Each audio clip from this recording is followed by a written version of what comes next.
Market Mantra. Market Mantra. Market Mantra. Market Mantra. Market Mantra.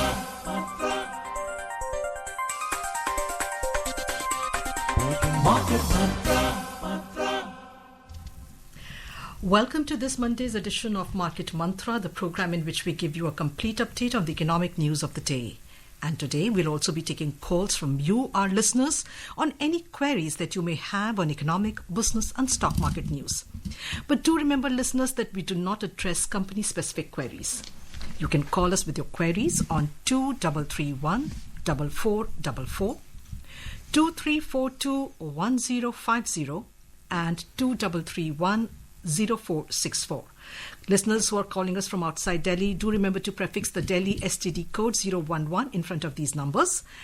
I am Anubha Rohatgi with my co-anchor Sonu Sood. धन्यवाद अनुभा। नमस्कार श्रोताओं, market मंत्र में आपका स्वागत है, जहां हम ताजा आर्थिक खबरें आप तक लाते हैं।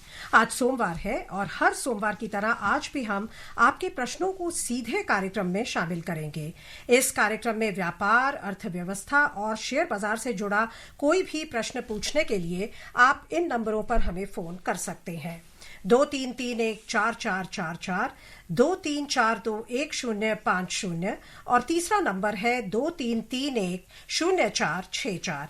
दिल्ली से बाहर के श्रोता इन नंबरों से पहले दिल्ली का एसटीडी कोड 011 भी डायल करें, लेकिन याद रखें कि हम किसी खास शेयर या कंपनी से जुड़े सवालों के जवाब इस कार्यक्रम में नहीं दे पाएंगे।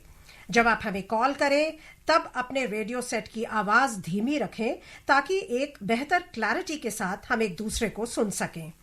प्रश्नों के उत्तर और चर्चा के लिए आज हमारे साथ स्टूडियो में आमंत्रित है वरिष्ठ आर्थिक विशेषज्ञ अमन अग्रवाल। नमस्कार अमन जी, कार्यक्रम में आपका स्वागत है। नमस्कार। और अब सबसे पहले हेडलाइंस के साथ है Anubha Rohatgi. Thank you, Sonu. Benchmark domestic equity indices end week's first trading session in negative territory. Sensex drops over 570 points. Nifty closes at 24,681. India's industrial production registers 1.5% growth in June. And crude oil prices rise over 1%. Brent crude trading at $69.44 per barrel. प्रमुख घरेलू बाजार सूचकांक सप्ताह के पहले दिन गिरावट पर हुए बंद। सेंसेक्स 570 अंकों से अधिक गिरा। निफ्टी 24,681 पर हुआ बंद। भारत के औद्योगिक उत्पादन में जून के दौरान 1.5% की आई वृद्धि और कच्चे तेल की कीमतों में 1% से अधिक का आया उछाल। ब्रेंट क्रूड $69.44 प्रति बैरल पर था।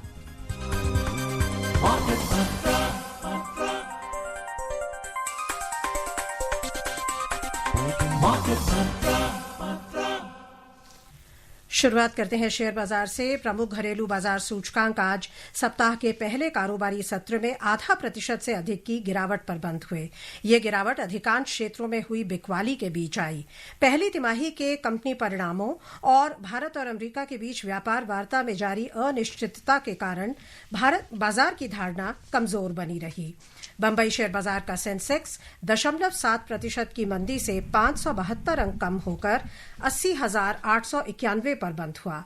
नेशनल स्टॉक एक्सचेंज का निफ्टी 0.63% के नुकसान से 156 अंक कम होकर 24,681 पर बंद हुआ। विस्तारित बाजार पर नजर डालें तो यहां भी रुख गिरावट का था। बीएसई मिड कैप सूचकांक 0.7% से अधिक नुकसान में रहा और स्मॉल कैप सूचकांक में 1.3% की गिरावट दर्ज हुई। And Sonu, before I give the details, let me also, our first listener is already online with us, Atanu Saha from Kolkata. But Mr. Saha, I would request you to be a little patient. Let's first hear what the markets, how the markets behave in detail, and then we will take your call. So the benchmark domestic equity indices today ended the week's first trading session with losses of more than 0.5% amid sell-off across most sectors. Market sentiment remained weak due to first quarter earnings and ongoing uncertainty in the India-US trade talks. The Sensex at the Bombay Stock Exchange dropped 572 points or 0.7% to close at 80,891. The National Stock Exchange's Nifty 50 declined 156 points or 0.63% to settle at 24,681. Broader market indices at the BSE also closed lower. Mid-cap index lost over 0.7% and the small-cap index fell 1.3%. कंपनियों के प्रदर्शन पर नजर डालें तो Sensex में शामिल 30 में से 23 कंपनियों के शेयर आज गिरावट में रहे। सबसे अधिक नुकसान में रहने वाले शेयरों में 7.5% की तीव्र गिरावट के साथ कोटक बैंक सबसे ऊपर था। बजाज फाइनेंस में 3.6% से अधिक नुकसान दर्ज हुआ और भारतीय एयरटेल का शेयर 2.3% से अधिक की गिरावट पर बंद हुआ। सबसे अधिक बढ़त दर्ज करने वाले शेयरों में 1.2% वृद्धि के साथ हिंदुस्तान यूनिलीवर, 1% बढ़त के साथ एशियन पेंट्स और 0.8% तेजी के साथ आईसीआईसीआई बैंक सबसे ऊपर रहे। In sectoral indices at the BSE, 19 out of 21 sectors ended down. In the top laggards, realty tanked over 4.1%, telecommunications slipped more than 1.5%, and capital goods fell almost 1.5%. Among the top gainers, utilities as well as FMCG added over 0.1% each. The overall market breadth at the BSE was negative as shares of 2,881 companies declined. Shares of 1,256 companies advanced, while shares of 162 companies remained unchanged. At the National Stock Exchange, 57 companies hit their 52-week high, while 62 hit their 52-week low. और रुपए पर नजर डालें तो अंतर banking विदेशी मुद्रा बाजार में रुपया डॉलर के मुकाबले 14 पैसे कमजोर होकर 86 रुपये 66 पैसे प्रति डॉलर के स्तर पर बंद हुआ। महीने की समाप्ति के दौरान आयातकों के बीच डॉलर की मांग बढ़ने और घरेलू शेयर बाजारों में गिरावट का रुख रहने के बीच रुपए में ये गिरावट आई। 6 अन्य प्रमुख मुद्राओं की तुलना में डॉलर की मजबूती मापने वाला डॉलर इंडेक्स दिन के कारोबार में 98.24 पर था। और अतानु जी हमारे आज के पहले श्रोता हमारे साथ जुड़े हैं कोलकाता से, हमारे रेगुलर कॉलर। अतानु जी, आपका बहुत बहुत स्वागत। Please ask your question. Good evening. So my question is, rainfall almost moderate. So do we expect a recovery inside capital market?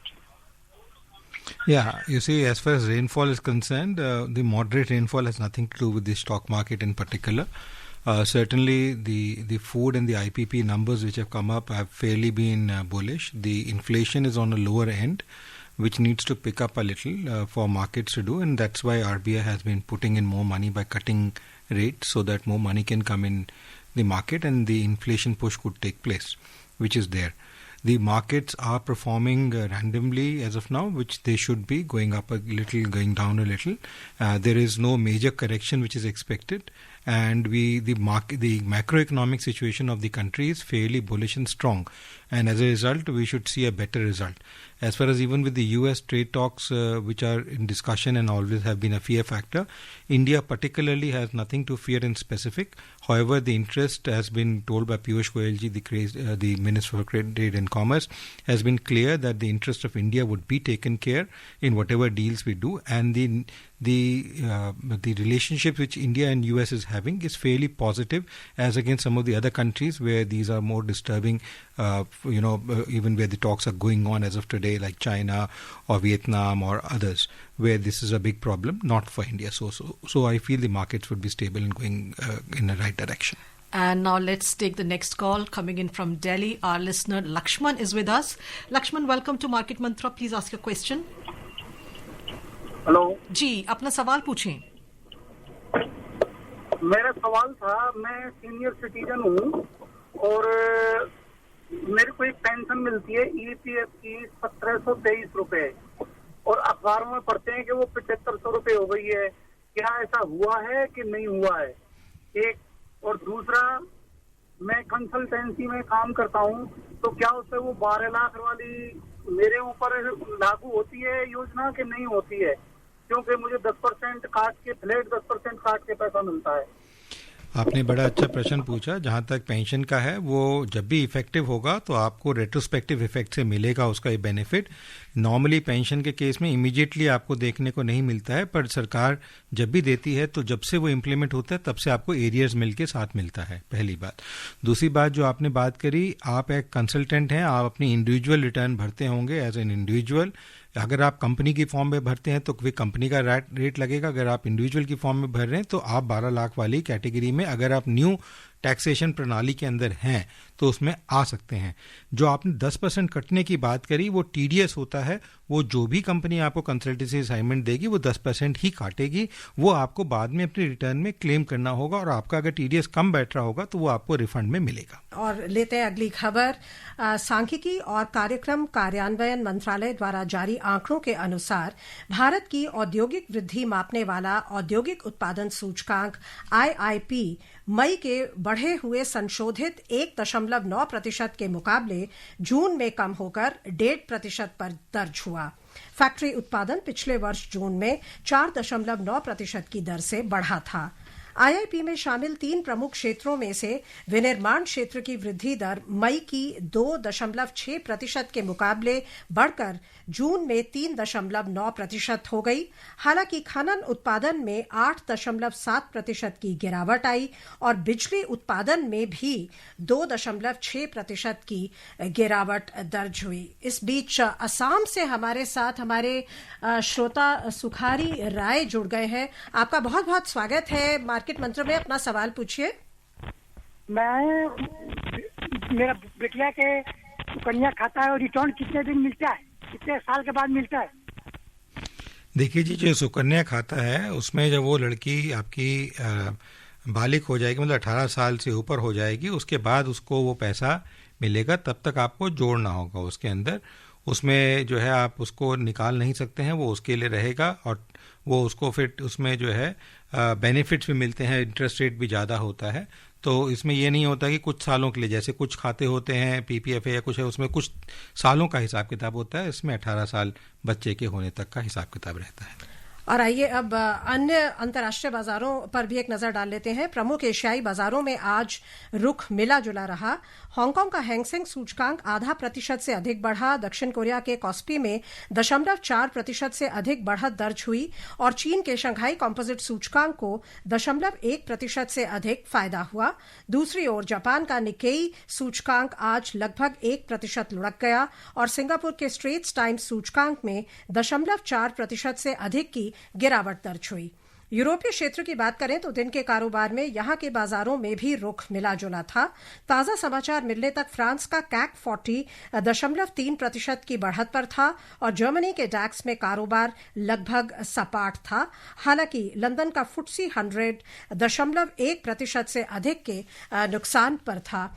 Japan के सूचकांक में आज 1% गिरावट आई है। हाल में हमने देखा था जब US जापान डील हुई तो जापान में खासी तेजी आई थी।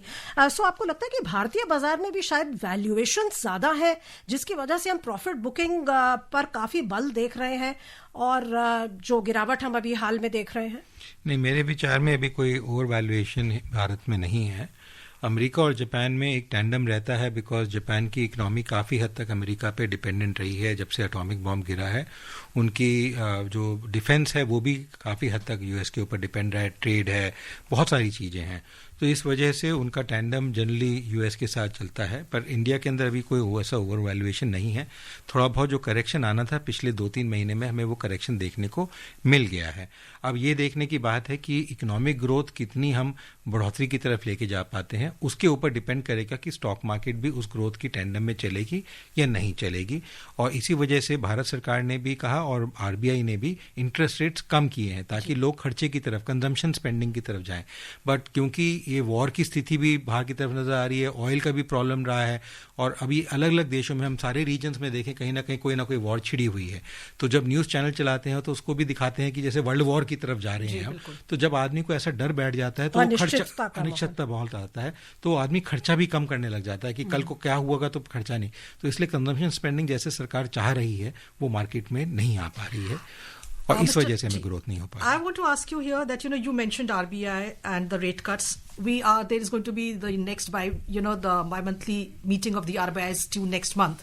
So what are your expectations? Because the CPI, the retail inflation has been going steadily down. So what are your expectations from this meeting? You see, are we looking at another rate cut? Yeah, given the trend which the government is wanting in terms of consumption spending, there may be another rate cut, but that, in my opinion, personal opinion, may be disastrous for an economy because we need inflation which needs to be there, but then we also need to see the fact that savings is taken care of. Right. And as I said, currently we're at a brim where people are not willing to spend because of the fact that there is too much of an uncertainty. And if this way RBI keeps going it down, you see, we have been able to keep it stable for almost 2.5-3 years with the previous governor in house. And there was no sudden need of it except for this consumption spending growth. So given this fact, it is important that the overall economy is looked upon and RBI takes a decision consciously not to just looking at one factor but as an overall economic. Right. और अगर हम central banks की meetings की बात कर रहे हैं तो परसों ही अमेरिका का FOMC का भी अनाउंसमेंट आने वाली है. सो वो कितना एक इम्पॉर्टेंट डेवलपमेंट होगी कि वो बढ़ाते हैं घटाते हैं अपना इंटरेस्ट रेट या नहीं. देखिए जी, वो बहुत सालों से अभी कोशिश कर रहे हैं घटाने की, बट उनका इन्फ्लेशनरी प्रेशर इतना ज़्यादा है कि वो घटाने की स्थिति में नहीं है और इसको देखते हुए अनसर्टेनिटी बनी हुई है. पर मेरे को उम्मीद है कि इस बार शायद वो थोड़ा घटाएं. And before we take the next story, let me repeat the numbers that the callers can call us on. The numbers are 23314444, 23421050 and 23310464. We are waiting for your calls. Do call us up with your queries. Moving on, the United States and the European Union have finalized a comprehensive trade deal that places a 15% tariff on most EU goods entering the US. US President Donald Trump and EU Chief Ursula von der Leyen announced last night that they have reached a deal to end a transatlantic tariffs standoff and avert a full-blown trade war. More from our correspondent. The agreement came as the clock ticked down on August 1 deadline for the European Union to strike a deal with Washington or face an across-the-board US levy of 30%. Mr. Trump told reporters the deal involved a baseline levy of 15% on European Union exports to the United States, the same level secured by Japan. The US president also said the European Union has agreed to purchase $750 billion worth of energy from the United States as well as $600 billion more in additional investments in the country. Sanyukta Yadav, Akashvani News, Delhi. And before we take the next call coming in from Chennai, let me also tell our listeners that the United States and China are having a new round of trade talks in Swedish capital Stockholm today. The negotiations will be led by US Treasury Secretary Scott Bessent and China's Vice Premier He Lifeng. The world's two largest economies could agree to extend their current trade truce by another 90 days. The existing truce is scheduled to expire on the 12th of next month. During the truce, both countries agreed to temporarily reduce tariffs on each other. And now let's take the call. The call now coming in is from Kolkata and not from Chennai. And Pankaj is calling us from Kolkata. Pankaj, welcome to Market Mantra. Please ask a question. Hello जी, आप सवाल पूछें. हाँ जी, मैं ये प्रश्न पूछना था कि जैसे बैंक में मैं एफडी कराना चाह रहा हूँ, तो क्या ये सही समय है बैंक में एफडी करने का? क्यों वैसे इसका रेट ऑफ इंटरेस्ट भी बैंक का थोड़ा कम है, तो क्या अभी आशा कर सकते हैं कि अगले कुछ दिनों में मतलब फिक्स डिपॉजिट करने में इसका रेट ऑफ इंटरेस्ट थोड़ा ज्यादा बढ़ के मिले, तो उसके लिए क्या मुझको वेट कर देना चाहिए या अभी एफडी कर सकते हैं? देखिए जी, जब भी एफडी करनी हो वो आप तब कर सकते हैं. अगर आपको ज़रूरत पड़े तो कुछ समय के बाद आपको लगे 1-1.5 महीने में तो ज़्यादा लॉस नहीं होगा, उसको ब्रेक करके दोबारा आप एफडी बना सकते हैं. पर ये चीज़ देखना ज़रूरी है कि आपको सिंपल रूल है कि अगर इन्फ्लेशन घट रहा है तो आपके रेट्स घटते हुए नजर आते हैं. स्पेसिफिकली जब आरबीआई या सेंट्रल बैंक रेट कट करता है तो बैंक्स गिराते हैं उसको. जब वो बढ़ाएगा तो इसी तरीके से रेट बढ़ेंगे. अभी जो आसार लग रहे हैं उसमें हमें कहीं रेट बढ़ते नजर नहीं आ रहे. इसमें भी कुछ बैंक हैं जो प्राइवेट सेक्टर के अंदर हैं, वो बैंक स्मॉल फाइनेंस बैंक्स हैं, वो काफ़ी अच्छा रेट इस समय 8% के आसपास, 7.5-8% के आसपास दे रहे हैं और उसको आप वहाँ पे एनकैश कर सकते हैं. और उसमें अगर लॉन्ग ड्यूरेशन करते हैं, आपको पैसे की जरूरत नहीं है, 4-5 साल के लिए करते हैं, तो उसमें सारे बैंक थोड़ा रेट ज़्यादा देते हैं. और अब हम रुकेंगे एक कमर्शियल ब्रेक के लिए और फिर मार्केट मंत्रा जारी रहेगा. इच्छाओं की कोई उम्र नहीं होती, आज हो या कल आंखों में हरदम चमकती, कल भी रहे आज के ठाट, ना हो टेंशन रिटायरमेंट के बाद. अरे नो टेंशन, करनी है तैयारी, एनपीएस जरूरी है. आज ही अपना एनपीएस अकाउंट खुलवाने के लिए नजदीकी बैंक शाखा या सर्विस प्रोवाइडर से संपर्क करें या ईएनपीएस पोर्टल पर जाने के लिए ऑनलाइन www.npstrust.org.in पर लॉगिन करें. खबरों का सिलसिला आगे बढ़ाते हैं। अमरीकी प्रशासन ने पुष्टि की है कि जवाबी शुल्क लगाने की समय सीमा 1 अगस्त में कोई बदलाव नहीं होगा। कल रात मीडिया से बातचीत में अमेरिका के वाणिज्य मंत्री हॉवर्ड लुटनिक ने समय सीमा बढ़ाने की किसी भी संभावना से इनकार किया। उन्होंने कहा कि कोई अतिरिक्त ग्रेस पीरियड नहीं दिया जाएगा और नया शुल्क 1 अगस्त से लागू हो जाएगा। अब तक यूरोपीय संघ, ब्रिटेन, वियतनाम, इंडोनेशिया, फिलीपींस और जापान ने इस समय सीमा से पहले ट्रंप प्रशासन के साथ व्यापार समझौते पर हस्ताक्षर किए हैं। और अब हमारे श्रोता चेन्नई से डेविड हमारे साथ फिर जुड़ गए हैं। आपका बहुत बहुत स्वागत। सवाल पूछें। I would like to know the GST for gold and diamond is much lower compared to the essentials where we land up paying very high up to 18% and higher. So what is the basis for ensuring that the GST is lower for gold, diamond and which is, which should ideally be lower for essentials rather than for luxury items? May I know how this is computed by the finance ministry? Yes, firstly, there is a committee which looks at this, the GST Council, which is primarily the ministers of all states, which are the members of that council, and then the secretaries finance, who are the government officials referring to the state, and the tax department officials. Now, this committee actually looks at different products and commodities and then decides upon the rates which will be applicable. And as far as gold, silver is concerned in specific, these are commodities consumed by the common man also. So we should not forget large quantities of gold are actually consumed by people at large, even living on the streets. Buying some of them, small Trojan houses, villages, everyone in the country, unlike United States or Europe, where, a middle class and above would typically end up buying gold and silver, which is not the case with India in particular.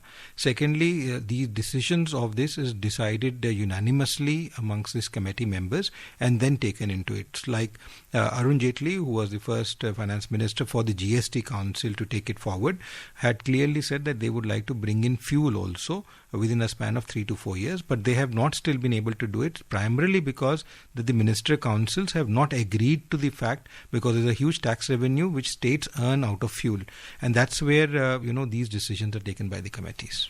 And let's go over now to Delhi, where from where Veer Pandita is calling us. Mr. Pandita, welcome to Market Mantra. Please ask your question. Good evening. Actually मेरा question है कि जैसे हमारे पास एक ornament जो gold ornamental है जो काफी पुराना है, मतलब शादी का 20-25 या 30 साल पहले पड़ा हुआ घर में, अब वो यूज भी नहीं है उसका ज्यादा, वो ऑर्नामेंट कुछ टूटा फूटा भी है, मतलब यूजेबल नहीं है। तो मैं जस्ट जानना चाहता हूँ कि एक्सपर्ट से कि उसको कैसे डिस्पोज किया जाए, मतलब what is the way we can dispose, उसको रखना भी मुझे लग रहा है कोई ऐसा वो समझदारी नहीं है, but how to dispose that of, मतलब थोड़ा सा बेस्ट वे टू डिस्पोज। देखिए जी, कुछ चीज़ों की इमोशनल अटैचमेंट होती है, अगर आपको नहीं है तो आप उसको किसी भी गोल्ड स्मिथ के पास जाके आप उसको बेच सकते हैं, लिक्विडेट कर सकते हैं। थोड़े बड़े गोल्ड स्मिथ के पास जाएंगे तो आपको हो सकता है लगे कि रेट कम मिल रहा है, बट वहाँ पे आपको सही अलंकन मूल्य आपको उसका मिल पाएगा। गोल्ड की क्वालिटी चेक करके वो आपको उसका रेट दे सकते हैं, और आराम से किसी भी गोल्ड स्मिथ के पूरे हिंदुस्तान में कहीं पर भी जाके किया जा सकता है। गाजियाबाद से गौरव है हमारे अगले कॉलर, आपका बहुत बहुत स्वागत। सवाल पूछिए। नमस्ते सर, ये रिसेंटली एक आर्टिकल आए थे बड़े इकोनॉमिस्ट के कि हमें बहुत बड़े economic second wave of reform की जरूरत है। तो what reforms can be expected now, because there are a lot of red tapism still in the government, और हमारी इकोनॉमी इसलिए स्लो है क्योंकि हमें अगर विकसित भारत बनना है तो इकोनॉमिक ग्रोथ बहुत ज्यादा 8% तक तो चाहिए। तो क्या रिफॉर्म, किस रिफॉर्म की बात हो रही है? एग्रीकल्चरल तो फ्लेयर हो गए, लेबर रिफॉर्म हो सकते हैं, या कौन से रिफॉर्म गवर्नमेंट को करने चाहिए? देखिए जी, मेरे विचार में 2014 से इस सरकार ने रिफॉर्म्स के अलावा और कोई काम ज़्यादा नहीं किया है। वो रिफॉर्म्स कर करके वो इकोनॉमिक ग्रोथ ला रही है, चाहे वो करेंसी के अंदर हो, चाहे वो लेबर मार्केट्स के अंदर हो, चाहे वो एग्रीकल्चर के अंदर हो। और जहाँ पे रिफॉर्म नहीं कर पा रही है वहाँ पे उन्होंने इम्प्लीमेंटेशन को स्ट्रेंथन किया है, ट्रांसपेरेंसी को और अकाउंटेबिलिटी को स्ट्रेंथन किया है और पारदर्शिता लाने की कोशिश की है। और इसी के बेसिस पे हम जो इकोनॉमिक ग्रोथ और जो वाहवाही अंतर्राष्ट्रीय मार्केट में हिंदुस्तान की देख पा रहे हैं, फास्टेस्ट ग्रोइंग इकोनॉमी है। The next caller is also from Delhi. Dave, Mr. Dave is calling us. Mr. Dave, welcome to the program. We are running short of time. Please keep your question short. Sir नमस्कार, मैं ये पूछना चाहता हूँ कि जैसे कि मैं नेक्स्ट मंथ में मैं एफडी मेरी मैच्योर हो जाएगी, क्या मैं एफडी में ही बना रहा हूँ बैंक में, और एक चीज और मुझे क्लियरेंस चाहिए कि जैसे 91 के आसपास एक शेयर घोटाला हुआ था, क्या हम मार्केट में पैसा लगाने के लिए हम कितनी गारंटी रखें कि पहले जैसा कोई हमारे साथ कोई नुकसान तो नहीं हो पाएगा? देखिए जी, पहली बात तो जहाँ तक आपने मार्केट की बात करी उसमें कोई गारंटी नहीं होती है। मार्केट में बढ़ भी सकता है, घट भी सकता है, तो इसलिए कोई गारंटी का चक्कर नहीं। जहाँ तक एफडी की बात है, आपके पास एफडी का ऑप्शन है, उसके अलावा जो है आपके पास आरबीआई के बॉन्ड्स हैं उनका ऑप्शन है, उसके अलावा पीपीएफ का ऑप्शन है। इस तरीके से 3-4 काफ़ी अच्छे ऑप्शन हैं आपके पास इन्वेस्ट करके लिए। पर ये आपको देखना है कि आप कितने समय तक उसको होल्ड कर सकते हैं। अगर आपको छोटे ड्यूरेशन के लिए करना है तो एफडी में टिकिए, नहीं तो इन बॉन्ड्स में जा सकते हैं। Let's move on to commodities. Crude oil prices rose over 1% today as investors assessed a trade deal between the United States and the European Union. Brent crude was trading over 1.4% up at $69.44 per barrel, and WTI was also trading over 1.5% up at $66.15 per barrel when reports last came in. Moving on to gold silver in the Indian bullion market, 24-karat gold was trading nearly flat at 98,380 rupees per 10 grams, and silver was trading at 0.1% down at 1,13,240 rupees per kilograms a short while ago. Multi commodity exchange में अंतिम समाचार मिलने तक अगस्त में आपूर्ति वाले सोने का वायदा मूल्य 0.06% बढ़कर 97,881 रुपए प्रति 10 ग्राम पर था। समय समाप्त हो रहा है। हमारे सभी श्रोताओं को बहुत बहुत धन्यवाद इस उत्साह के साथ पार्ट लेने के लिए, और आपका भी बहुत बहुत धन्यवाद। धन्यवाद जी। And before we close, a reminder of the headlines. Benchmark domestic equity indices end week's first trading session in negative territory. Sensex drops over 570 points. Nifty closes at 24,681. India's industrial production registers 1.5% growth in June, and crude oil prices rise over 1%. And that's it in this edition of Market Mantra. For now, goodbye. Namaskar. Namaskar.